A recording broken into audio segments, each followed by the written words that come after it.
Now joining us, Colorado Democratic Congresswoman Diana DeGette, joining us from Denver. Congresswoman, first of all, the condolences to the people of Colorado. Another tragedy in Colorado. How do you deal with this? You know better than I, certainly. Columbine, Littleton, yes. Aurora. What do you do? Andrea, I mean, we're all just devastated about this.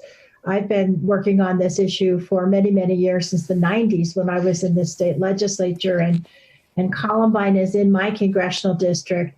Boulder is a beautiful college town, very calm, very, not the place you would think of gun violence. And we, in Colorado here, we're just all feeling like we have a disproportionate amount of this kind of violence. And as someone who's been active for a long time on gun safety legislation, it just leaves me reeling to think, that this could happen again here in Colorado, and to listen to the speculation and the reporting about what we can do as a nation. It's PTSD for all of us, for sure.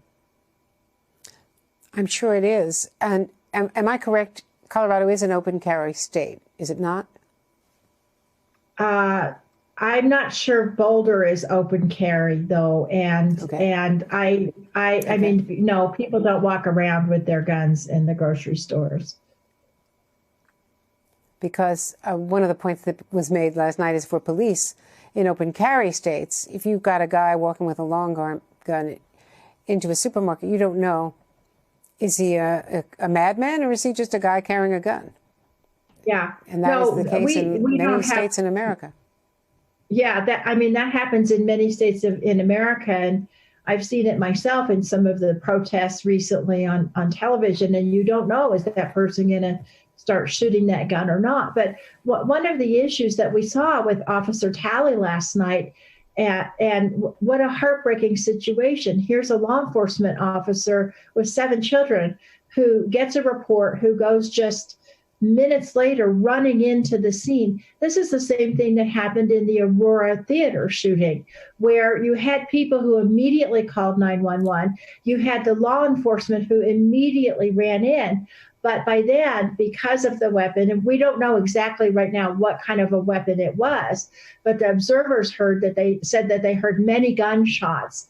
And as someone just said on the previous segment, the officers are outgunned. They're facing people who have very, very powerful weapons, and it's difficult for them to do their law enforcement duties, even if they run in and they try to save people right at that time. And what we learned from Columbine, if you'll remember, is at that time, the protocol was not to go in immediately when there was a call. And so that's why so many people were killed at Columbine.